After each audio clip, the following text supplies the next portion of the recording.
মেলা নইতে এসে, তিন পাগলে হইল মেলা নইতে এসে, ওরে মন নইতে এসে তোরা কেউ যাস নেই ও পাগলের কাছে, তোরা কেউ যাস নেই ও পাগলের কাছে, তোরা কেউ যাস নেই ও পাগলের কাছে। কিভাবে থাকো? কেমন জানি ওদের তাকানোর ভঙ্গি না স্বাভাবিক না, কেমন জানি রহস্যময়। আপনার যে এত বড় একটা অসুখ সেটা কিন্তু আপনাকে দেখলে বোঝা যায় না। আমরা যতই পুরি ততই শোনা হই, আমরা সবাই কিন্তু ভিতরে ভিতরে পুরি।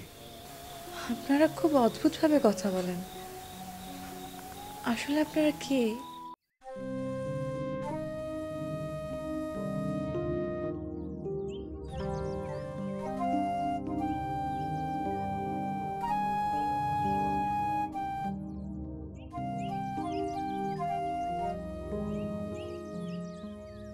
সুপ্রভাত।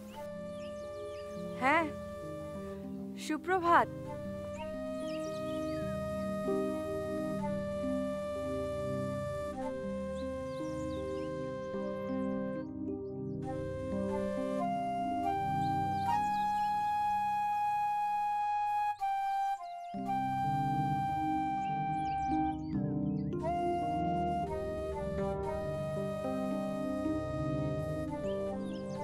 কি সুন্দর শব্দ, সুপ্রভাত। গুড মর্নিং এ কিন্তু এই ভালো লাগাটা নেই, তাই না? ইংরেজদের কাছে নিশ্চয়ই আছে, যার যার ভাষা তার তার কাছে মধুর। আজকে সকালটা কি সুন্দর না? হ্যাঁ, প্রতিটি সকালই এক একটা নতুন জীবন। আপনি তো খুব সুন্দর করে কথা বলেন।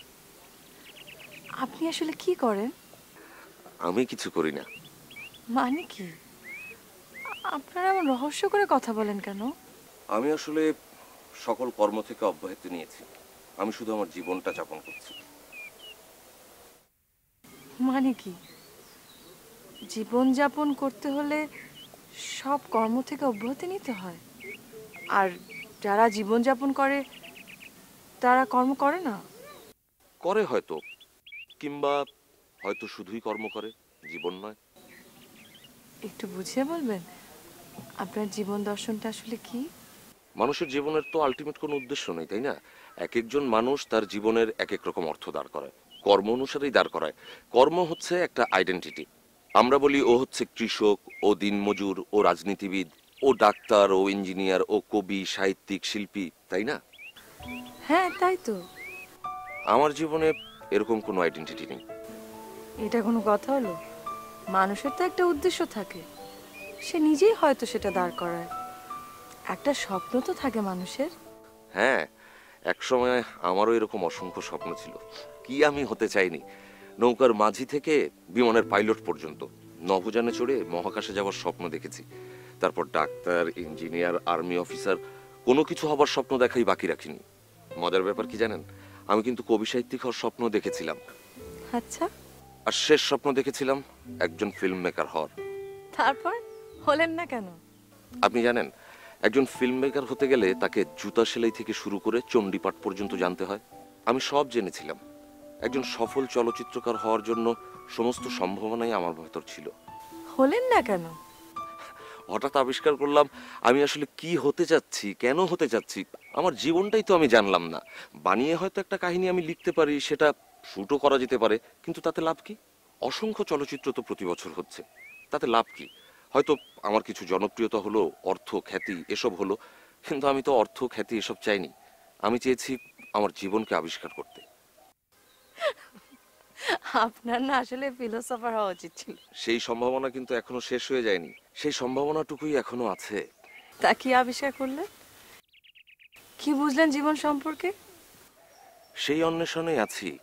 আমি আমার সমস্ত কর্ম স্থগিত করে দিয়ে মানুষ দেখতে বেরিয়েছি, জীবন দেখতে বেরিয়েছি। জীবনের আসলেই কি কোনো আলটিমেট উদ্দেশ্য আছে? সত্যি বলতে কি, আমি সেটা এখনো জানি না। আমি সেই বিশ্বাসটাই করতে চাচ্ছি। এত রকম মানুষের এত রকম জীবন, কে জানে কোনটা ঠিক। মাঝে মাঝে ভাবি কেন আছি, কোনো উত্তর পাই না। রবীন্দ্রনাথের মতো করে তখন বলতে ইচ্ছে করে, প্রথম দিনের সূর্য প্রশ্ন করেছিল সত্তার নতুন আবির্ভাবে, কে তুমি? মেলেনি উত্তর। বৎসর বৎসর চলে গেল। দিবসের শেষ সূর্য শেষ প্রশ্ন উচ্চারিল পশ্চিম সাগর তীরে নিস্তব্ধ সন্ধ্যায়, কে তুমি? পেল না উত্তর।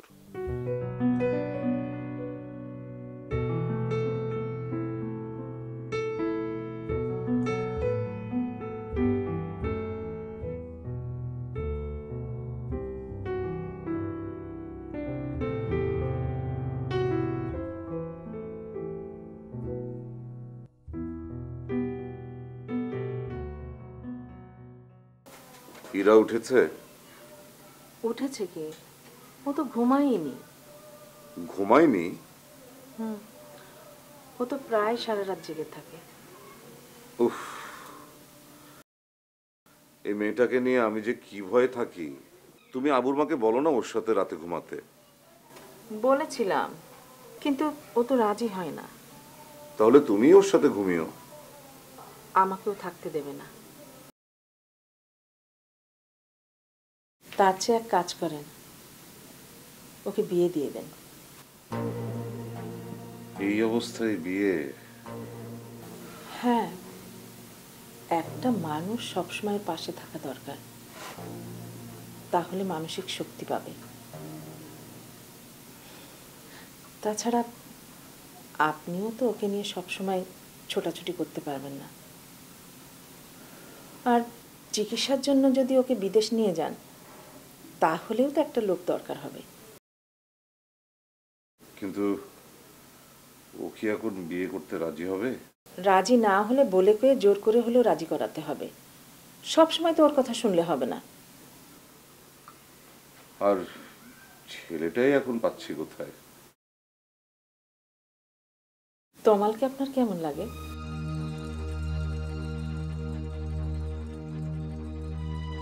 তোমার বোনের ছেলে? হ্যাঁ, তমাল কিন্তু সব দিক দিয়েই যোগ্য, যেমন দেখতে শুনতে তেমন লেখাপড়ায়। এবার বিবিএ কমপ্লিট করলো না? কি বলেন? ও তো এমবিএ কমপ্লিট করে বসে আছে। বসে আছে কেন? চাকরি বাকরি কিছু করছে না? কয়েকটা চাকরির অফার এসেছে, কিন্তু কোনটাতে জয়েন করবে সেটাই ভাবছি। এটা কোনো কথা হলো? আজকালকার ছেলেমেয়েরা তো বিবিএ পড়তে পড়তেই চাকরি করছে। বাপ মার আদরের ছেলে তো, কোনো রকম অভাব নেই, তাই কোনো তাড়াহুড়া নেই। ও তো ছেলে হিসেবে ভালোই, কিন্তু সব কথা শুনে তোমার বোন কি রাজি হবেন? আরে আমি রাজি থাকলে আপা কি করবে? আশঙ্কা হচ্ছে ইরা ওকে পছন্দ করবে কিনা। ইরা তো ওকে খুবই পছন্দ করে, প্রায় তমালের কথা জিজ্ঞাসা করে, বলে তমাল ভাই কেমন আছে। সেবার যখন তমাল আসলো, দেখলেন না দুজনের সে কি গল্প। ইরা তো এরকম গল্প সবার সাথেই করে, কিন্তু বিয়ের ব্যাপারটা তো অন্যরকম। আপনি বললে আমি তমালকে আসতে বলতে পারি, দুজন না হয় আরেকটু ঘনিষ্ঠ হোক।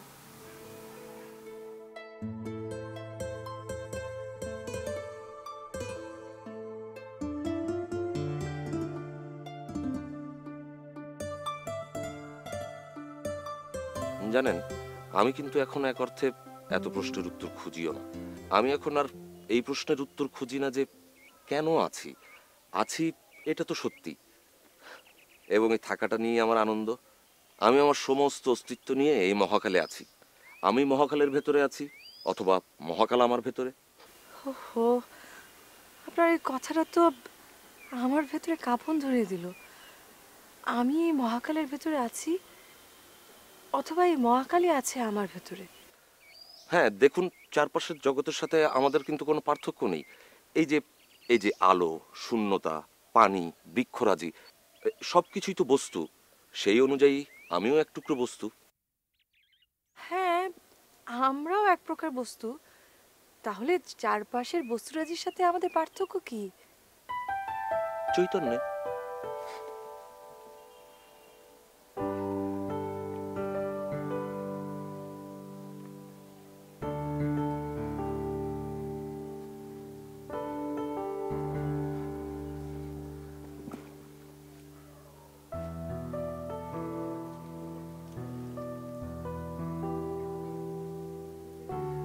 আমরা সব কিছুকে অনুভব করতে পারি। আমরা আমাদের চেতনা দিয়ে এই মহাবিশ্বকে অনুভব করছি।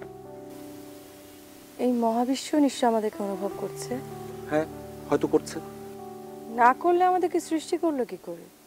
হ্যাঁ, আমাদের যে সৃষ্টি হয়েছে তার পেছনে মহাবিশ্বের নিশ্চয়ই কোনো পরিকল্পনা আছে। ওহো, কেন আপনারা এসেছিলেন?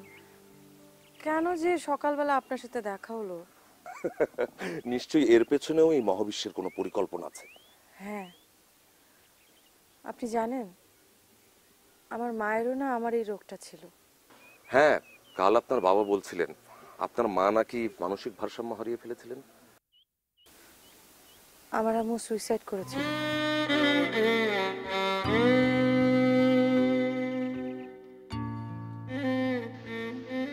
এই কষ্ট সহ্য করার মতো না। আমিও না ভেবেছিলাম সুইসাইড করব। কাল সারা রাত ঘুমাইনি। প্রতিটা রাত যে কি যন্ত্রণার মধ্যে কাটে। শারীরিক যন্ত্রণার চেয়ে মানসিক যন্ত্রণাটাই বেশি। আমার শুধু ভয় হয় কখন যে কি করে ফেলি। আমি নিজেও এক সময় সুইসাইড করতে চেয়েছিলাম, কিন্তু আমি সিদ্ধান্ত নিয়েছি আমি আর কখনোই সুইসাইড করব না। যাই ঘটে ঘটুক, আমি সহ্য করব।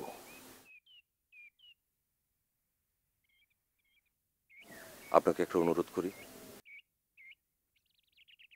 আসুন আমরা একটা বিশ্বাসে আস্থা স্থাপন করি, চেষ্টা করে দেখি নিজের ভেতর থেকে অসুখটা সারিয়ে তোলা যায় কিনা। আমরা ভাবছি আপনার চিকিৎসা আমরা করব। আমার চিকিৎসা করবেন মানে? আমরা একটা ব্যাপারে বিশ্বাস স্থাপন করতে চাই, মানুষের যে রোগ হয় তা সারিয়ে তোলার উপাদান তার নিজের শরীরই আছে। মানুষের শরীর অনেক রোগ প্রতিরোধ করতে পারে। রোগ হয়ে গেলে সেটা শরীরের ভেতর থেকে প্রতিকার করা যায় কিনা আমরা সেই চেষ্টা করব। কিভাবে? একটা নারকেলের মালা, তাতে জল তোলা ফেলা করঙ্গ সে। একটা নারকেলের মালা, তাতে জল তোলা ফেলা করঙ্গ সে। পাগলের সঙ্গে যাবি পাগল হবি বুঝবি শেষে। পাগলের সঙ্গে যাবি পাগল হবি বুঝবি শেষে। তোরা কেউ যাস নেই ও পাগলের কাছে, তোরা কেউ যাস নেই ও পাগলের কাছে, তোরা কেউ যাস নেই ও পাগলের কাছে।